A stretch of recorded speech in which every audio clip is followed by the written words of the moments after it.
"We can't afford that right now, Milnar."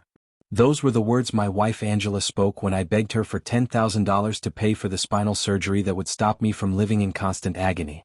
3 days later, I discovered she'd just transferred $20,000 to her ex-boyfriend as a birthday gift. She had no idea I was about to uncover an 8-month affair, a web of lies, and financial betrayal that would cost her everything she'd ever loved. What I did next at her birthday party in front of her entire family will make you question how well you really know the person sleeping next to you every night. Viewers, have you ever trusted someone so completely that discovering their betrayal felt like your entire world was collapsing? How would you handle it?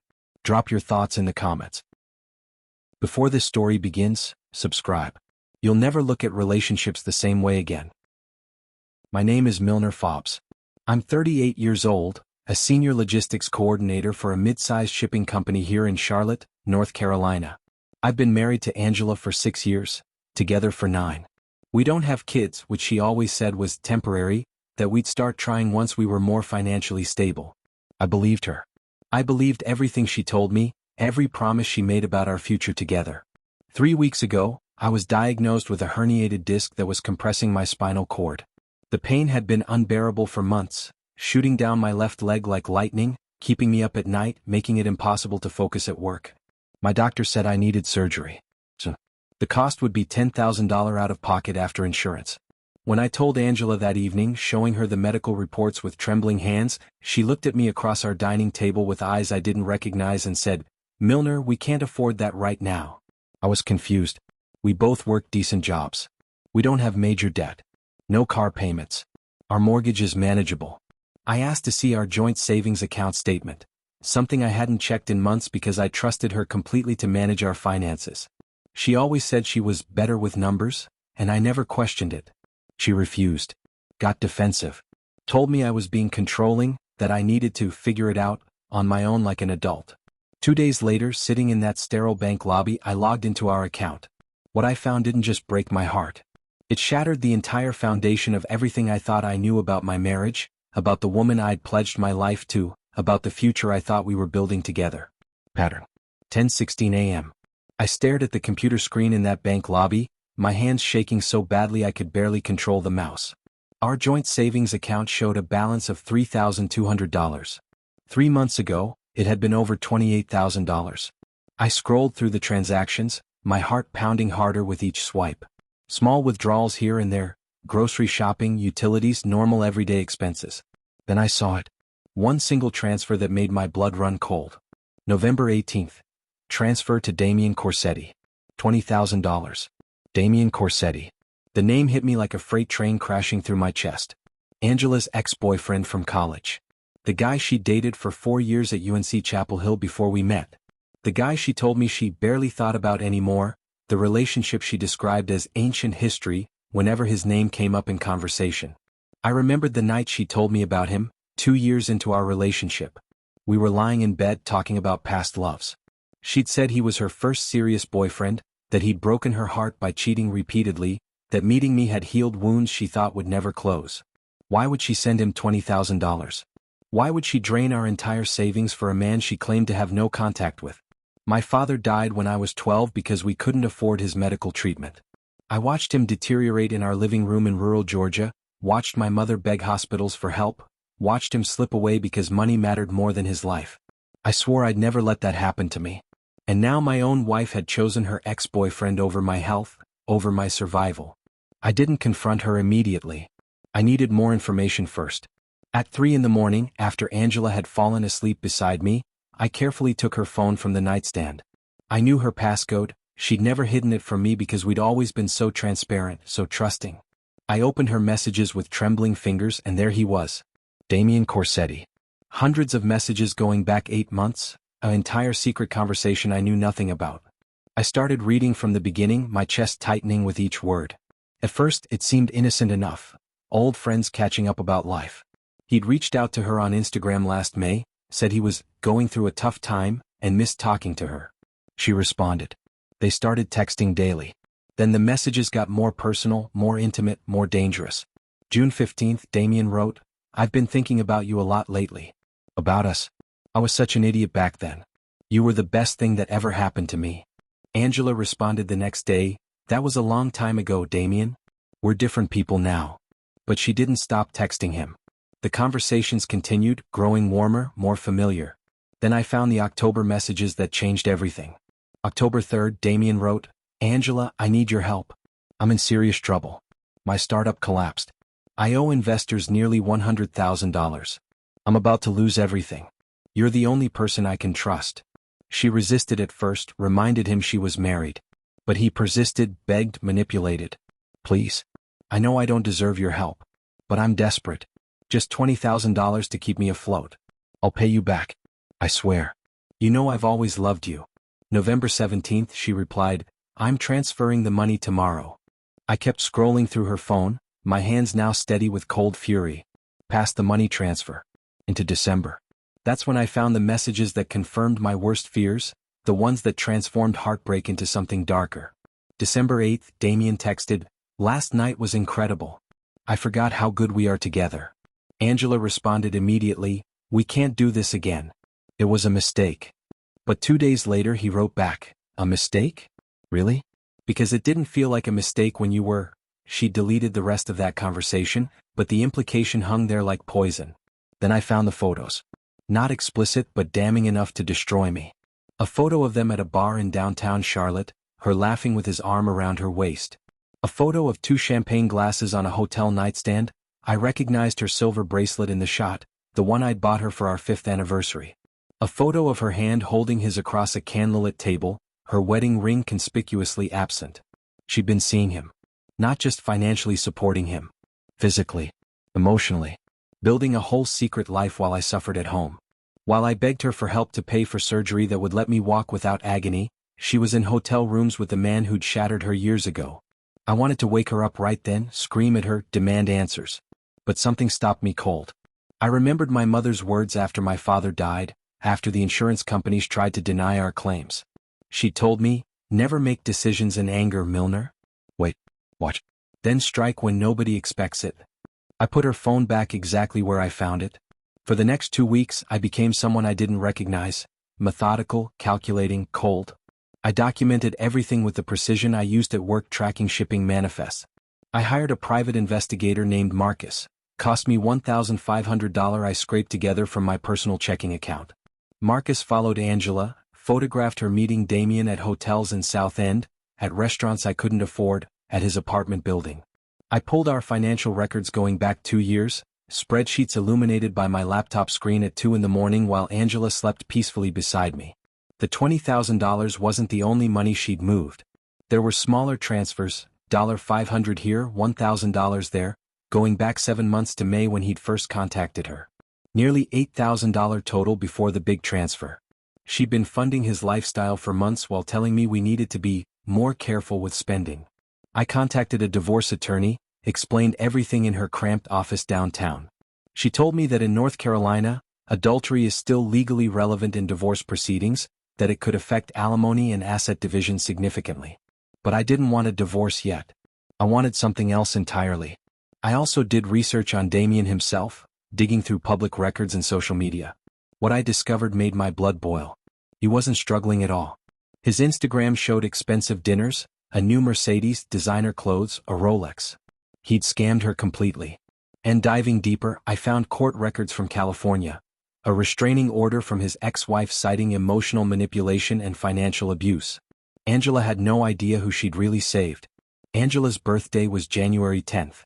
I threw her a surprise party at our house, invited all her friends from work, her college roommates, even her parents who drove up from Wilmington. I decorated the living room with balloons and streamers, ordered her favorite cake from the bakery she loved, played the perfect husband. She walked through the door after work and burst into tears when everyone shouted surprise. She hugged me tight, whispered, "I love you so much," in my ear with what sounded like genuine emotion. I smiled, kissed her forehead gently, and felt absolutely nothing inside except the cold satisfaction of a plan coming together. Everyone was there celebrating. Everyone except Damien, of course. But I'd made sure he knew about the party through a carefully crafted fake email the day before.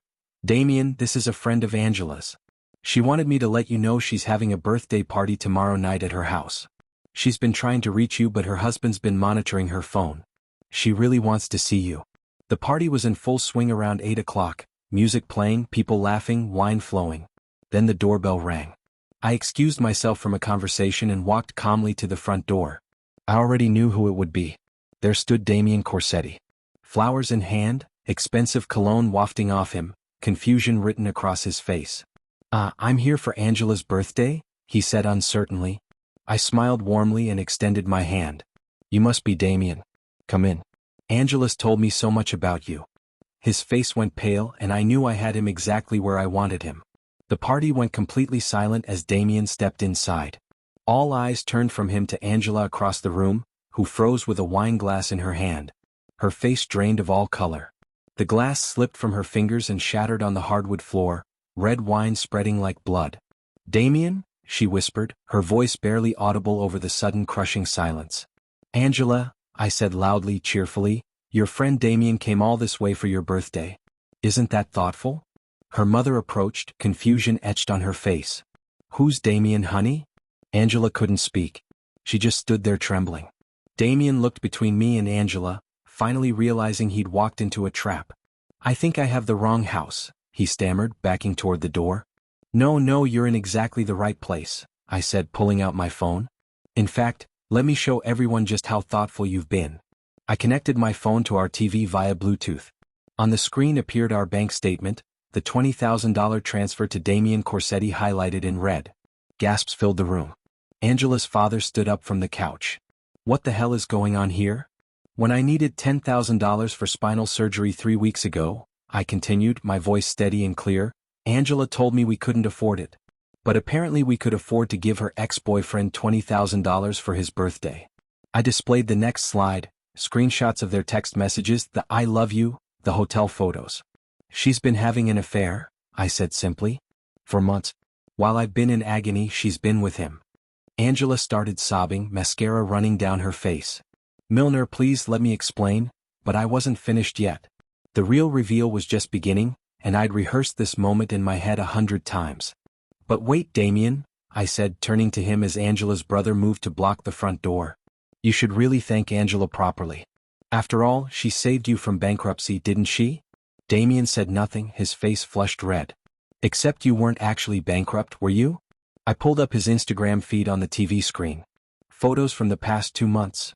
Him at expensive steakhouses, the Mercedes with temporary tags in his driveway, the Rolex gleaming on his wrist in a beach vacation selfie. "Angella, meet the real Damien Corsetti," I said, displaying the court documents I'd obtained. "Convicted of fraud in California 2019. Restraining order from his ex-wife for financial abuse and manipulation. He's done this before, twice actually. In Colorado, he convinced another woman to invest $50,000 in a fake tech startup. He's a professional con artist." Angella's face turned ghost white. She looked at Damien with dawning horror. "That's not true," she whispered. "Tell them it's not true." Damien tried to speak, but Angella's father cut him off. "Get out of my daughter's house before I throw you out myself." "One more thing," I said quietly, pulling out a manila folder. "I hired a forensic accountant. Angella, you've transferred exactly $28,000 to him over 8 months. Money from our joint savings. Money we both earned. Money you stole from our future to fund his lies." 2 weeks later, we sat in a courtroom under harsh fluorescent lights that made everything feel surreal and clinical. Angella sat with her lawyer on one side, looking defeated and hollow. I sat across the aisle, composed and prepared. The judge reviewed the documents I'd meticulously compiled, bank statements, text messages, photographs, investigator reports. I filed for divorce on grounds of adultery. In North Carolina, that meant she wasn't entitled to alimony. Because she'd stolen marital funds for an extramarital affair, the judge ordered her to repay the full $28,000, half directly to me, half to be accounted for in our asset division. But the part she didn't see coming was what I'd done about Damien. I'd contacted his previous victims, his ex-wife in California, the woman in Colorado he'd scammed. Together we filed a civil suit against him for fraud, emotional distress and financial manipulation. He couldn't pay. Within a month he declared bankruptcy, but his reputation was destroyed forever. Angella lost everything systematically.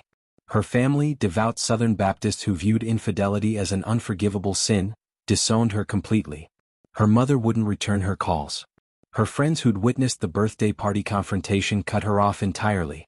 She was forced to move into a studio apartment in a bad neighborhood, working double shifts as a waitress to pay back the court-ordered money. She tried reaching out to me constantly. Emails begging for forgiveness.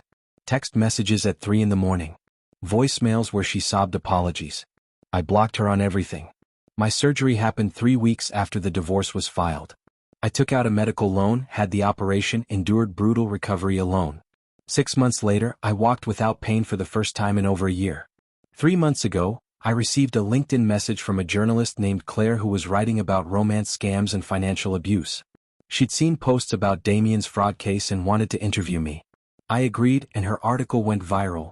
Tens of thousands of shares, Damien's face plastered across social media as a warning. Other victims came forward from different states. Law enforcement got involved. Last I heard, he's facing federal fraud charges. As for Angella, I don't think about her much anymore. I heard through old acquaintances that she's still struggling, still trying to rebuild her life from nothing. Part of me feels something when I hear updates, not quite pity, not satisfaction either. Just emptiness where love used to live. I've started dating again, nothing serious yet. I'm taking my time, learning to trust slowly, learning to be comfortable alone with my thoughts. I've learned that betrayal doesn't come from strangers. It comes from the people you'd give everything for. And when it does, you have two choices. Let it destroy you or take control of the narrative. I chose control. Documentation. Strategy. Patience. My name is Milnar Fobs. I'm 39 now, still living in Charlotte, still working in logistics, still healing physically and emotionally. And I'm finally, for the first time in years, at peace with who I am. Last week, my phone buzzed with a text from an unknown number. Milnar, this is Angella. I need to talk to you. It's about something I never told you. Something about Damien you need to know. I stared at that message for a long time. Then I deleted it without responding. If this shocked you, subscribe, like, comment and share, because the next story is worse.